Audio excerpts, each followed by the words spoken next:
Hi everyone, this is the Absolute Business Mindset podcast, and here are some of my thoughts, ideas and comments. So I want to talk to you today about the music industry. So it's gone through a lot of evolution, right the way back from vinyls and a renaissance in vinyls, which has occurred within the last sort of 5-10 years or so. So I'm going to talk about the music industry and business as itself. So here I'm going to talk about initially. I want to talk about the sort of evolution. So let's just start off with vinyl. Now this goes back to 50s and 60s. I'll just quickly take you through the sort of the chronology of this. So then cassettes came in, and after cassettes, CDs. And then what we've found is streaming and downloading have occurred after that. So that has taken the music industry by storm, basically. It's basically the function of being able to sell their music to other people. Interestingly, the fact that that vinyl actually made a comeback I thought was an interesting that happened in the last 5 or 10 years. A lot of people now use it and enjoy the sound that you get from vinyl. So that's a sort of retro renaissance that you've sort of occurred within the music industry, which I think is an interesting concept. I suppose something else that's kind of done that is Nokia releasing their old mobile phone style as well. BlackBerry remaining just about in the mobile industry because of their keyboard. So there are sometimes these sorts of renaissances and these sorts of things that come full circle. That's not unusual for the fashion industry, for example, and equally the type of music that you listen to goes cyclical as well. Things like hip hop and rap were genuinely something different in the early 70s, and when they really started hitting in the 90s and noughties, then you really started seeing the music industry being changed with different types of music. So I don't want to go overboard on the different types of music. We all have our own personal tastes, and that's absolutely fine. You find that they come in waves of support within the main media, and equally you then sometimes get out of fashion. But that's these sorts of industries. Something I wanted to just touch on, which is relatively sort of context and sort of what's happened recently, is the HMV Administration. So this was a company, for all of you guys outside of the UK. HMV was is a CD. Initially, they sold loads and loads of CDs, and very, very big for the music industry in the UK to have a store that was solely for selling vinyl and CDs. The interesting thing about it is that they went into administration a few years ago and came out of administration. The story in the papers was that the administration the first time around was due to too much for storage of their own CDs. So one of the things that was always rife about HMV was actually going in and looking at the thousands and thousands of CDs that were available, and I understand they had a large stock, which was kind of a problem for them because they couldn't sell it all, although nothing ever went out of date. In a way, it kind of did go out of date with the change of music consumption from CDs to iTunes, on your iPod, and then to sort of streaming services as what we've got now with Spotify and Apple Music and a few others, but to be honest, they're the biggest two. So what I wanted to say, so that was the first time that HMV went into administration, was due to their issue they had with stock. Secondly, so they came out of administration, and a lot of people thought that was going to be the renaissance of HMV, and unfortunately, a couple of years later, they've found themselves in a sticky wicket again.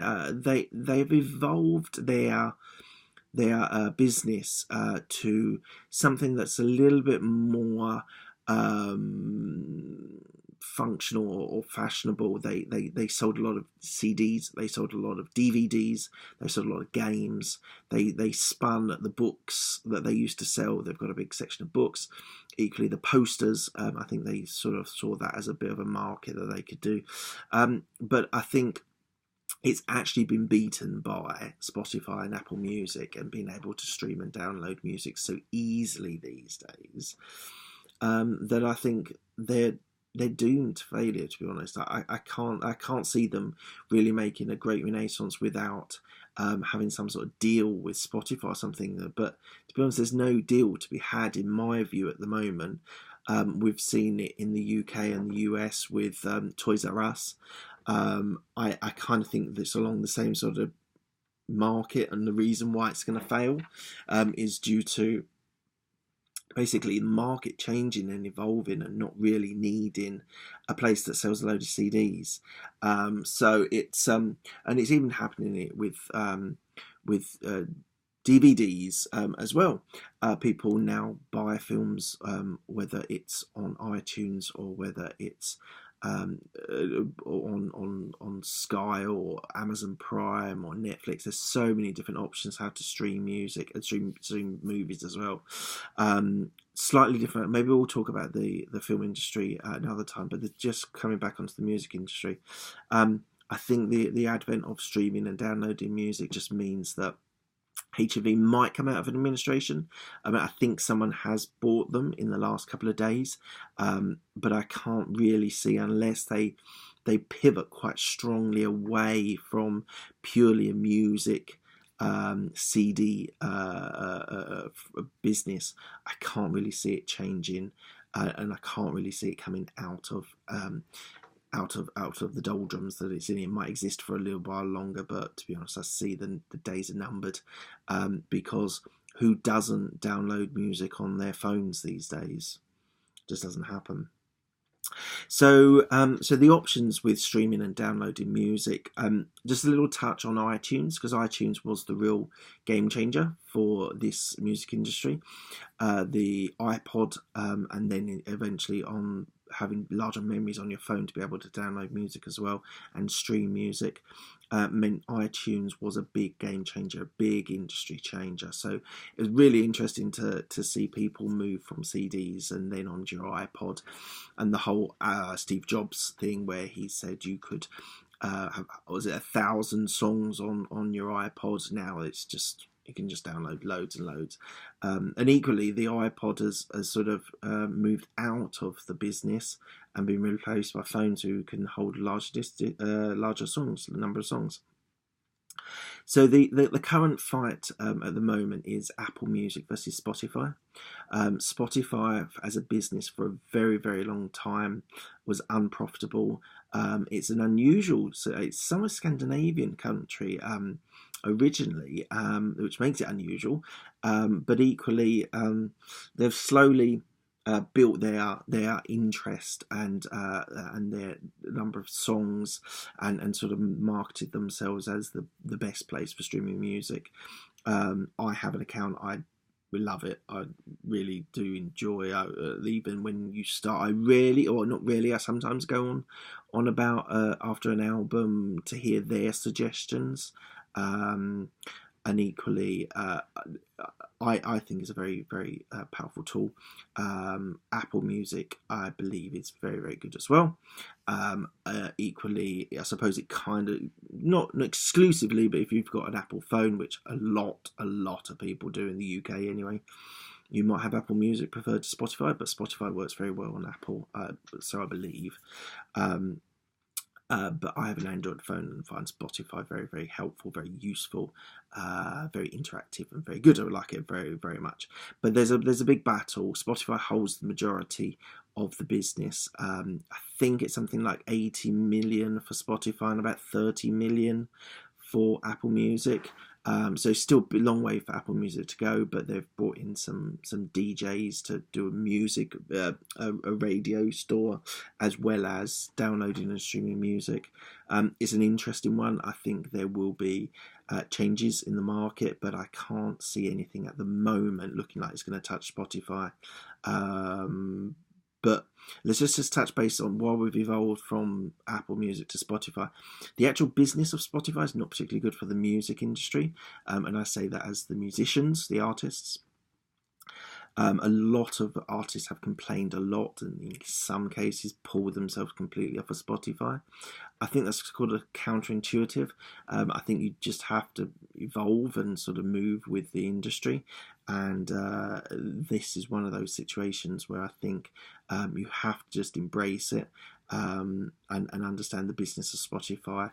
I don't think the margins are particularly big for Spotify either, but obviously it's now making a profit, although it went through a long startup phase of not making a profit. But the business of Spotify is probably more for the business rather than for the artist. So there's probably quite a lot of people that have commented about the business of Spotify and Apple Music not making them a lot of money, but you got to do other things. You got to evolve, and the way most people are now evolving, and this is not something new, as in the last year, 18 months. This is now like 5 years. People now have to gig. People have to do concerts to make money, and you have to go out and that's how you make your money. So. The music industry is always evolving, always changing, and that's one of the things that they've had to do is people even like Adele, who doesn't like performing at all. She does some very big, she's just relatively recently released an album. She had to tour, but again she said she's never going to tour again. But you get the people that do massive concerts like Twickenham and Wembley Stadium, and those type of people I think are making a pretty penny or two, but equally it costs quite a lot to have a stadium concert, but that's what I believe, not actually in the industry, but I believe that's where a lot of people are now making their money, is through gigging and doing concerts. So just flick back to Spotify just for a minute. The whole idea of being able to download and stream millions of songs at a heartbeat, I think one of the things that Spotify and Apple Music have done very well is being able to get the number of songs available now. You now finding albums and things from the 50s, 60s, 70s, 80s, 90s, noughties, all on these on Spotify and on Apple Music. So it becomes just a huge library, the sort of library we talked about with HMV having with all their CDs. It's now totally available. Everything's been remastered, which means they can resell their new album. It's timed as a new album for people, and so I'm a child of the 90s, so I'll give you an idea how old I am. But there's now 20th anniversary, 25th anniversary of albums, and they all get digitally remastered, which is another way of the music industry trying to find a way of being able to make some money. So there's nothing wrong with that. So I just wanted to just touch base on how music is evolving. Again, one of the ways is through Alexa, so Amazon's Alexa. I think personally, and I've spoken to other people that use Alexa, that it's probably the best app, the best thing about Alexa is basically the music, and being able to have music by voice control rather than having to tap on a laptop or on a phone or get your speakers set up, etc. That's all there for you. So I think it's incredibly powerful. I've got it. I really enjoy cooking or tidying up, having some music on at the same time. It's great for the kids as well, to have music around them. I think that's important, and not always just watching TV, have some music around, which is inspiring and helpful, and very, very positive impact on kids as well. So I think that's a very positive thing, and that's something that's happening more and more, those sort of voice controls. And I think, just a slight segue, I think Amazon will be able to get, and Google will be able to get new apps, and I think there will be apps that will be able to, and skills, let's call them, that will make that a better portal. But at the moment, I think the best thing about it is the music and being able to voice control the music. So just on the last bit, I just wanted to talk about the music industry. So I've said a couple of times, the music industry is always something that constantly evolves, whether it was something completely new like the Beatles in the 60s to hip hop in the 80s, late 70s, early 80s, 90s, whether it's an Oasis in the 90s hitting mega streaming. Equally, smaller bands just making a living by touring and gigging. There are so many different ways for the music industry to evolve and go into different areas. At the moment, streaming and gigs are the biggest things for them at the moment. Festivals, I could just touch base on festivals as another thing that's sort of sprouted up. 10, 12, 15 years ago, everyone just had Glastonbury. Now there are a influx of festivals. I can't see all of them working, and I think we're at a point where lots of people are going to festivals and enjoying them, which is great. And there's different types for different types of people, which is fantastic as well.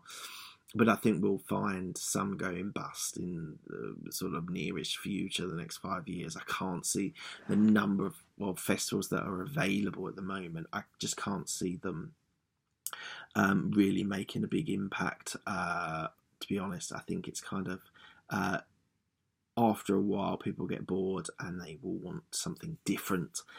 So at the moment, festivals are playing a big impact on people's lives, and everyone wants to go to Glastonbury or Reading and Leeds or whatever it is. But I think they will evolve and they will be something. I can't see them all lasting, because I looked online and there was like, I don't know, 20 festivals in the UK, which is just absolutely nuts.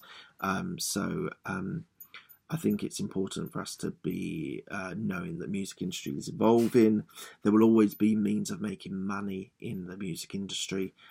It keeps everything turning around and including business. Business needs the music industry, and the artists need an expression, and they need to be able to sell albums, concerts, festivals, whatever it is. So I think it will always be a money-making exercise. Wherever the money is, it's fluctuated from big business to the artists, back to startups, to we haven't even touched base on sort of Napster and that whole evolution of downloadable music and what happened. I'm not going to go into too much on Napster because I think a lot's been said about that. But just to evidence that there's so much change, so much going on in the music industry, and that will always happen. There will always be people changing the story. They're rule breakers, which is one of the best things about music, is that whenever there's a rule, there's always someone that will want to change it and do something different and be something different. So just think about that. When next time you listen to your next album or playlist on Spotify or Apple Music, just take a thought about what that musician's doing financially, how he's making the money, how he or she is keeping afloat by releasing albums, by releasing singles, having a big single. We haven't even touched base on the single. There's so much to talk about the music industry, the evolution, which I think is very, very interesting. So check out sort of books and stories on the evolution of music. It's fascinating. And music and business will always have a hand in hand, because the artists will need to live and they will need to be able to earn money by releasing music and doing concerts. All right, this is the Absolute Business Mindset podcast. You can find me on iTunes, Spotify. There we go. Use them as well. Google Play, Stitcher. You'll see this on YouTube as well. Twitter handle at Mark Hayward 169. Instagram, there's a bunch of stuff being released on Instagram as well. So do check that out. It'll be really interesting to hear any thoughts, comments, ideas that you've got on what I've talked about with the music industry. So thank you very